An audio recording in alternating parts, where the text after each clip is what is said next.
নমস্কার। কেমন আছেন সবাই? প্রবাসী বাঙালিয়ানার নতুন একটি ব্লগে স্বাগত জানাই। চলে এলাম রান্নাঘরে। আজকে রাতের খাবার আমাদের রাইস নুডলস। রাত্রিবেলা আমি খুব একটা এগুলো বানাই না। তবে অভির খুব পছন্দ আরকি যে রাত্রিবেলাও এগুলো খাওয়া হোক। মাঝে, মাঝেই ও বলে যে, "মা রাত্রিবেলা বানাও।" তাই আজকে বানাচ্ছি। খুব রেয়ারই বানাই আমি রাত্রিবেলা এইসব খাবার। তবে ওর ইচ্ছে করেছে, তাই বানাতে হবে। আর এই রাইস নুডলসটাও কোরিয়ান মার্কেট থেকেই এনেছিলাম। আগে একবার এনেছিলাম, সেটা অন্য ব্র্যান্ডের ছিল। আজকে একটা নতুন অন্য ব্র্যান্ডের এনেছি, দেখি কেমন লাগে খেতে। আর ওদের রাইস নুডলসগুলো কিন্তু খুব ভালো হয়। গাজরটা কেটে নিয়েছি একদম পাতলা পাতলা করে, বিনসটাও কেটে নিচ্ছি, তারপরে ক্যাপসিকাম কাটবো, বাঁধাকপিও কাটবো। আর আজকে রাইস নুডলসে একটু চিকেনও দেবো, ডিমও দেবো। ওই যে রাতের খাবার বললাম, একটু তো ভারী করতে হবে, সকালবেলার মতো হালকা পাতলা করলে হবে না। আর শুধু এটাই বানাচ্ছি, সঙ্গে আর কিছু করছিও না, শুধু নুডলস করছি। তাই জন্য চিকেন আর ডিম একটু দিয়ে দেবো। পাতলা পাতলা করেই সবজিগুলো কাটছি একদম। সবজিটা কেটে তারপরে আমি ওইদিকে রাইস নুডলসটা সেদ্ধ করতে বসাবো। কারণ এখন থেকে বসাইনি আমি। এদিকে চিকেন টিকেন গুলো ভাজা করব, ওইদিকে আমার রাইস নুডলসটাও সেদ্ধ হয়ে যাবে। এই বাঁধাকপিটা কিন্তু আমি পুরোটাই দিয়ে দেবো। একটু সবজি বেশি থাকলে খেতেও ভালো লাগে। চিকেনটাও একটু কেটে নেবো, চিকেনগুলো একটু বড় বড় পিস আছে, আমি পাতলা পাতলা করে একদম কেটে নেবো। বাঁধাকপিটাও কাটা হয়ে গেল। আর এই যে রসুন নিয়েছি কেটে নেব, কাঁচা লঙ্কা আর পেঁয়াজ এগুলোও কেটে নেব। রসুনটাও একদম পাতলা করে সরু সরু করে কেটে নেব। রসুন দিলে কিন্তু খেতে খুব ভালো লাগে। রাইস নুডলস গুলো এমনি নুডলসেও দিলে খুব ভালো লাগে।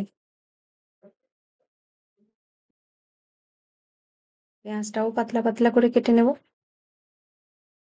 নুডলস হলে বাচ্চাদের এত পছন্দের খাবার, এগুলো ভীষণ ভালোবাসে। তবে এমনি হাক্কা নুডলস বা এমনি যে আমরা ম্যাগি ট্যাগি আনি, সেগুলো থেকে কিন্তু এগুলো খেতে বেশি ভালো লাগে, এই রাইস নুডলস গুলো। পেঁয়াজটা একটু কেটে আমি হাত দিয়ে খুলে নিচ্ছি। এই যে চিকেনটা, এত বড় বড় পিসগুলো দিলে আসলে দেখতেও ভাল লাগবে না, তাই একটু ছোট করে দিচ্ছি। একটু ম্যারিনেট করে দেবো চিকেনটাকে। আমি ধুয়ে নিয়েছি, আগে কাটার আগে ভালো করে ধুয়ে নিয়েছি, জলও ঝরিয়ে নিয়েছি। এখন এই পিস পিস কেটে এই যে কাটা হয়ে গেছে। এখন একটু হালকা ম্যারিনেট করে দেবো। বেশি সময় নেই, এক্ষুনি করবো আবার। একটু নুন দিয়ে দিলাম, রসুনের পাউডার দিয়ে দিলাম, আর দিয়ে দিচ্ছি ব্ল্যাক পেপার। দিয়ে মাখিয়ে রেখে দেবো একটু সময়। এগুলো সব রেডি হয়ে গেছে। এবার এই রাইস নুডলসটা আমি সেদ্ধ বসাবে। আমি কড়াইতে একটু জল বসিয়ে দিয়েছি, গরম হচ্ছে। এই রাইস নুডলসটাতে হাত দিচ্ছি না, মনে হচ্ছে পুরো সে লাইলনের দড়ি হয়, পুরো সেরকম শক্ত একেবারে। আরে কেমন একটা গ্লেজ যেন একদম। অন্যান্য নুডলসের থেকে একদম আলাদা কিন্তু এই নুডলস গুলো।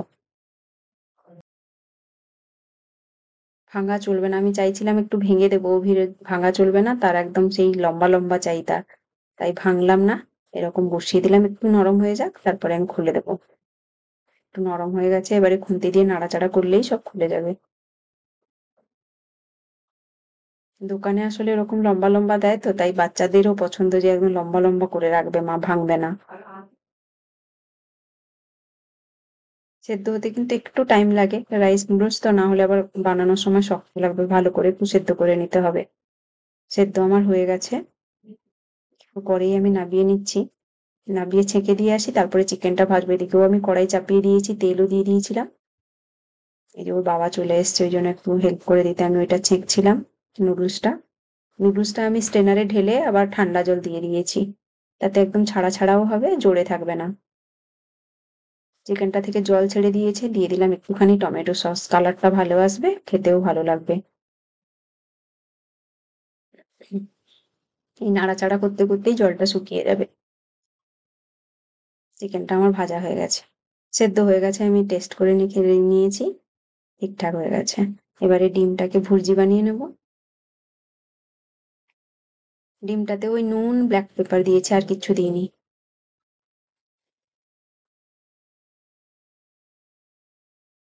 ডিমটারও ভুর্জি হয়ে গেছে, এটাও নিয়ে নেব।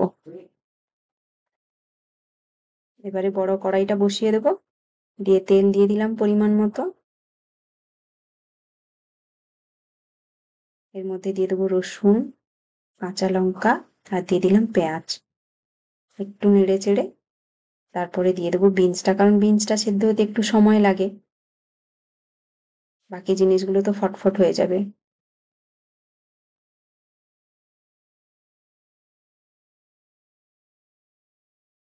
বিনসটাও যে একদম কুক হয়ে যাবে এরকম না, একটু হালকা সেদ্ধ থাকলেও ভালো লাগে খেতে, টেস্ট বেশি লাগে বরং।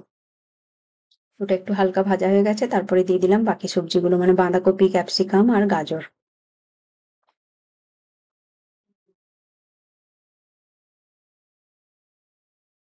সবজিগুলোকে ভালো করে ভেজে নেব।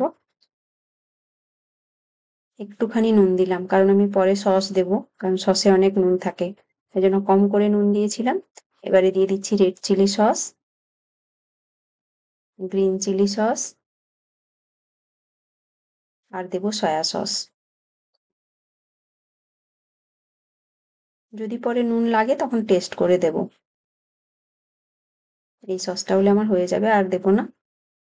আর হিটটা আমার একদম বাড়ানো আছে, এগুলো হাই হিটে করতেই হয়। আর একটুখানি ভিনিগার দিয়ে দেবো এক্ষুনি। সবজিটা আমার মোটামুটি ভাজা হয়ে গেছে, মানে বেশি সেদ্ধ তো আবার ভালো লাগে না, মোটামুটি হয়ে গেছে। এই ভিনিগারটা দিয়ে একটু নেড়ে চেড়েই আমি এটা দিয়ে দেবো, নুডলসটা। ভিনিগারও হাফ চামচ মতোই দিয়েছি। এবারে আমি নুডলসটা দিয়ে দেবো। হাত দিয়ে একটু খুলে দিচ্ছি, মানে ডালা পেকে যায় তো অনেকক্ষণ স্টেনারে থাকে। একটুখানি অলিভ অয়েল দিয়ে দিলাম, তাহলে একদম খোলা খোলা হয়ে যাবে, এমনিতেই হয়ে যায়। এবারে আমি ভালো করে মিক্স করে নেব। নুডলসটা ভাঙা থাকলে একটু সুবিধে হয় এ করতে, নাহলে এত বড় লম্বা লম্বা হয়ে থাকে না, মাখানোই যায় না ঠিক করে। এখন দিয়ে দিচ্ছি চিকেনটা আর ডিমটা, দিয়ে ভালো করে মিক্স করে নেব। মিক্স করেই সার্ভ করে দেবো, একদম গরম গরম আমাদের ডিনার আজকের রেডি করে নিয়ে এবারে ফটাফট এটা মাখিয়ে নিলেই আমরা খেতে বসবো। এই ছিল আমার আজকের ব্লগটা। আমার ব্লগটা যদি আপনাদের ভালো লেগে থাকে তাহলে অবশ্যই লাইক করবেন, কমেন্ট করে জানাবেন কেমন হয়েছে। খুবই সিম্পল। খুব ভালো থাকবেন সবাই। আর প্লিজ আমার ইউটিউব চ্যানেলটা সাবস্ক্রাইব করবেন, ফেসবুক পেজটা ফলো করবেন, এই নামেই আছে প্রবাসী বাঙালিয়ানা। খুব ভালো থাকবেন সবাই, দেখা হচ্ছে পরের ভিডিওতে। টাটা।